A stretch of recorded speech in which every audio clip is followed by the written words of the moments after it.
Hi, your name is? Joaquin Arias. I went to Africa once, so I know Really? how it feels like being place to place. Yeah, it's a pretty incredible place, right? Mhm. I've been there 53 times. Oh wow.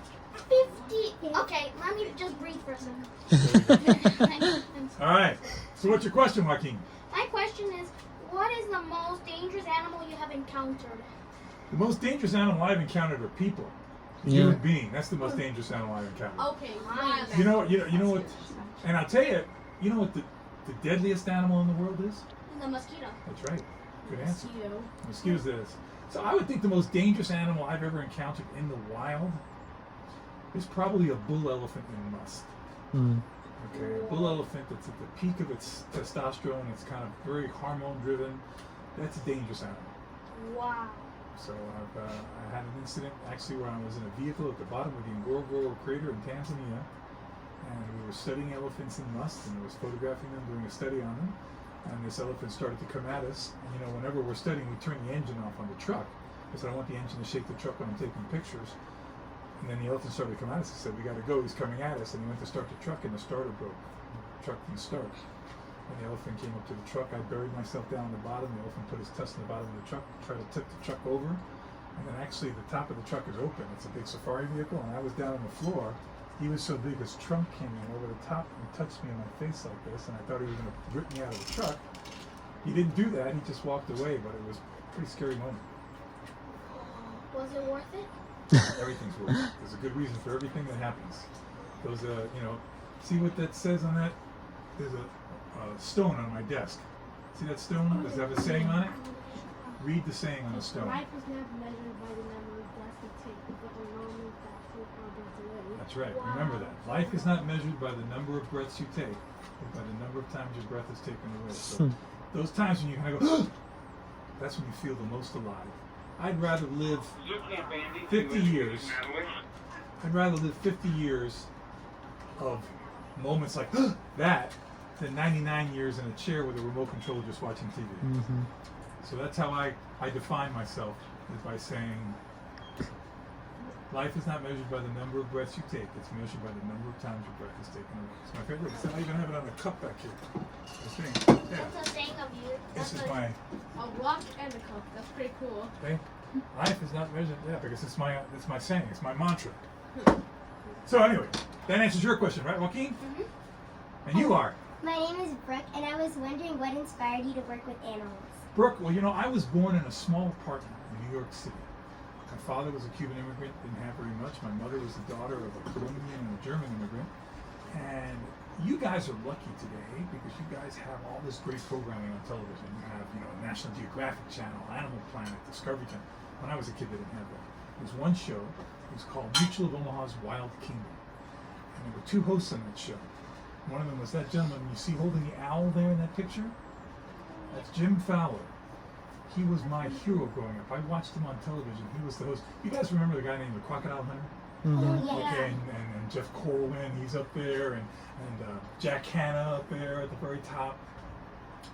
Those guys were all followers of Jim Fowler. Jim Fowler was the original. And he was my hero growing up. And I watched those shows every Sunday night. It was on 7:30 right before The Wonderful World of Disney. And I watched that show. It was like going to church for me. And I knew that I wanted to work with animals. I watched him on that show. I watched him doing things with animals. I was like, gosh, that's what I want to do. I was, in a small apartment in New York City. But I knew I always wanted to work with animals at that time. I said, that's what I want to do. I want to be like him. And I got very lucky because, gosh, many years ago, I got to meet him in person. And he became kind of a mentor to me. He became one of my teachers and taught me how to work with animals, how to present animals, how to be on television with animals. He was one of my heroes. He's since passed away, but he was one of the greatest mentors and teachers I ever had. That's so cool. Pretty cool, right? Alright, my name is Siobhan Laura. My question is, have you ever encountered a vaquita? I've never encountered a vaquita. The sad situation with vaquitas is they are very likely going to go extinct. Yeah, there's like 10 left of them right there. Exactly, and they actually tried to have them under human care. They never survived. It's a small type of cetacean. It's a pelagic animal, and unfortunately, the numbers do not bode well for the vaquita. It seems like it's going to be an animal that's going to be extinct in a lifetime. I actually saw one. You did? Wow. Yeah. We were going on a jet ski and it opened its eye. Really? Like it popped up. Off the coast of Mexico or where? No, I was in Anna Maria Islands. Oh, really? Near the Gulf of Mexico. It's first I saw its fin and then I saw its eye. Wow. Pretty lucky. Yeah. Pretty lucky. What's your most successful conservation project? The Harpy Eagle Project. Jan, your name. Oh, Alessandra. Alexander. Okay, yes. The Harpy Eagle Project. You see, that was given to me by the mayor of Panama City in Panama. That is so And, So cool. that was a project that I started because the Harpy Eagle, I'm asked a lot of times what's my favorite animal. I really have a favorite animal. If I had to pick one animal, it would be the Harpy Eagle. Because it's an animal that I saw in a museum in New York, the Museum of Natural History. I went there, I spent a day in that museum, and I wanted to go see the bald eagle in the first place. That's our national symbol, right? And I went to see the bald eagle, and right next to the bald eagle, stuffed, was a harpy eagle. Made the bald eagle look like a pigeon. This thing was huge, big, massive talons. Oh my God, I want to learn everything I can about that bird. And I did, and then, to make a long story short, I married a woman who's from Panama. So I went down to Panama to meet her family, and anytime I travel anywhere around the world, I always go to the local zoo. And I went to the local zoo, and they had harpy eagles. I'd never seen a live one in my life until I saw them there. And they were in this horrible little cage. And I said, oh, geez, this is sad. We gotta do something better. So to make another very long story very short, I was able to start a whole national trend in Panama to educate all the Panamanian people about the harpy eagle, about how magnificent this bird is. And whereas when I first went down to Panama, nobody in Panama knew what a harpy eagle was. By the time I finished the project several years later, everybody knew what the harpy eagle was, and the greatest accomplishment was on April 10th, 2002, the Congress of Panama, which is like me going to Washington, D.C., passed a law declaring the harpy eagle a national bird of Panama. So it started a whole movement. See that badge hanging up over there? That's the police badge for the National Police of Panama, and on the top is a harpy eagle. When I finished the project, they made the harpy eagle a national bird. They changed the badges for all the national policemen, and they made me an honorary officer. They gave me the first badge to thank me for starting that project. And that key over there is the key to the city of Panama City that was given to me by the mayor too. Wait, you have a key to the city? That's the key to the city of Panama City, and right over here, that's the key to Miami-Dade County right there. Whoa. Above me. So anyway, so those are all things we were able to start a project that got a whole country involved.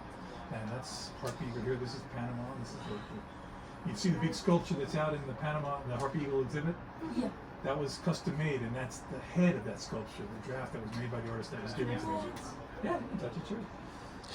So harpy eagles and cheetahs, those are your two favorite animals. What about jaguars? I like jaguars a lot, but harpy eagles and cheetahs are my two favorites. I've heard of king cheetahs. Yeah, I raised a king cheetah.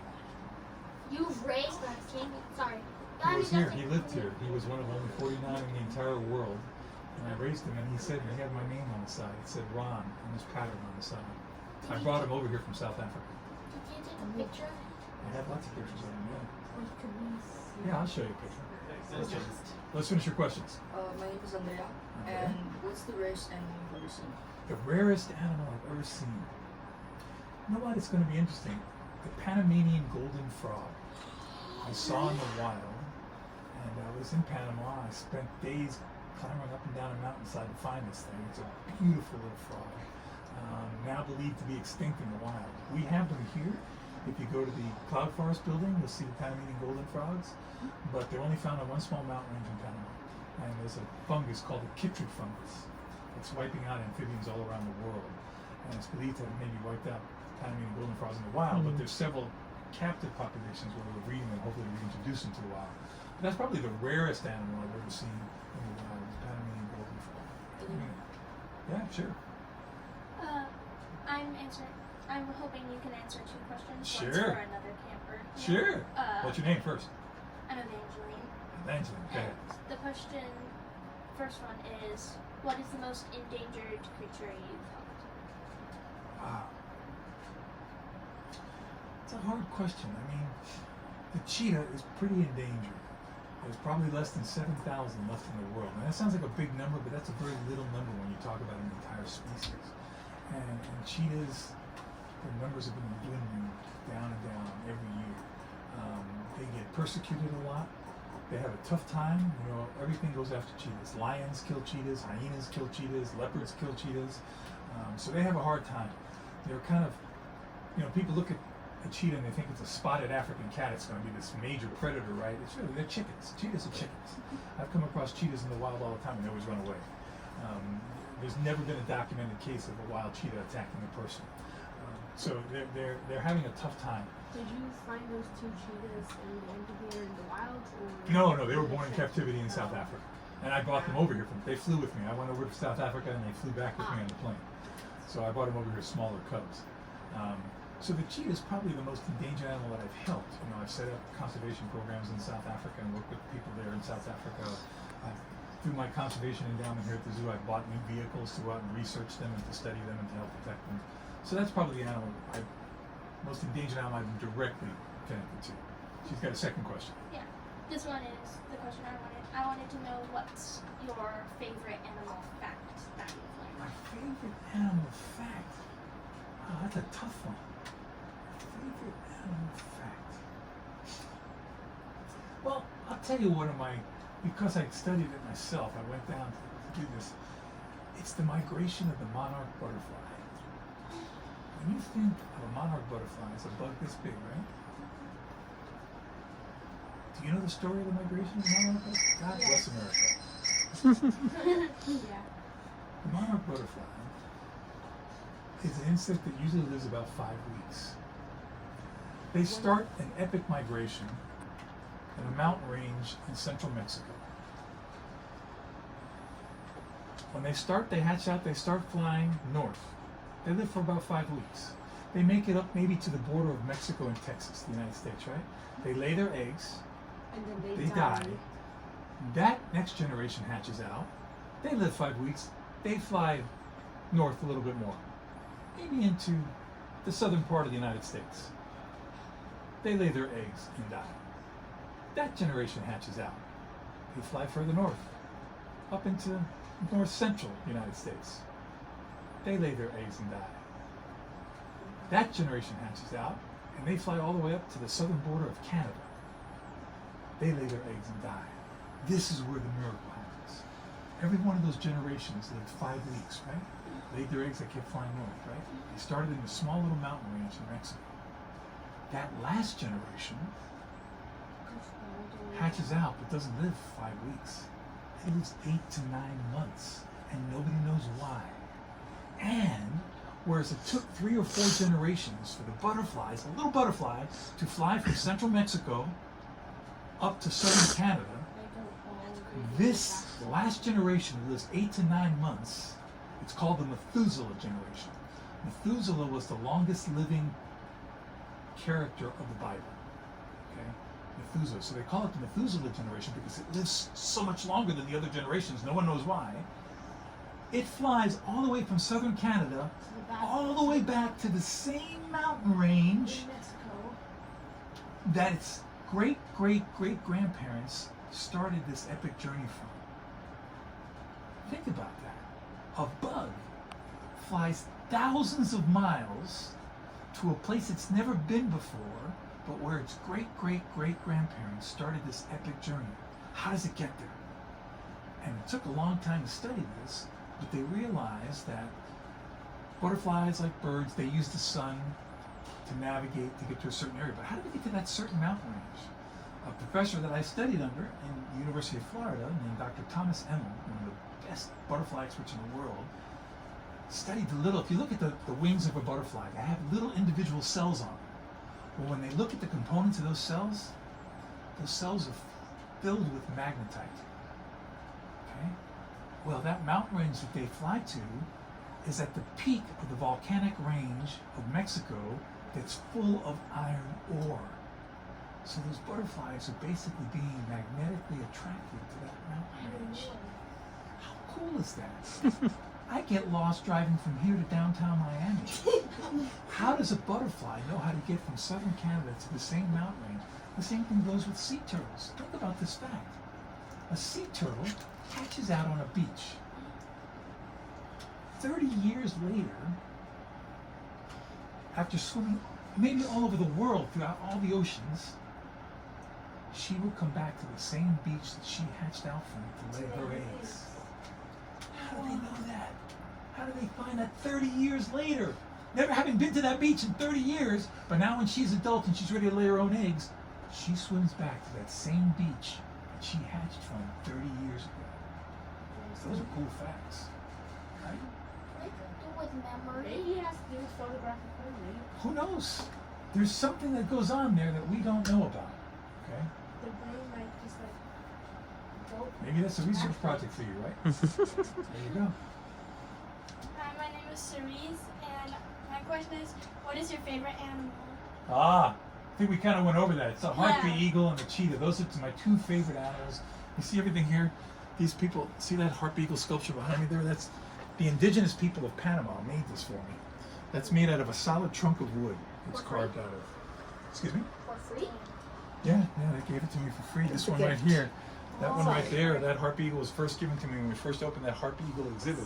And I remember because the mayor gave me that beautiful plaque. They gave me the key to the city and everything. But it was this indigenous person. You know what an indigenous person is, right? Yeah, Person. I've seen. Okay. Indigenous person sitting back in his native garb, and he had this wrapped in a towel. And after all the officials left, and there was a lot of media there and stuff when we opened the center, he came up to me and goes, I'm sorry, we don't have any fancy. God bless America. Let me get this real quick. Hold on. Hello? Hello? Yes, it is.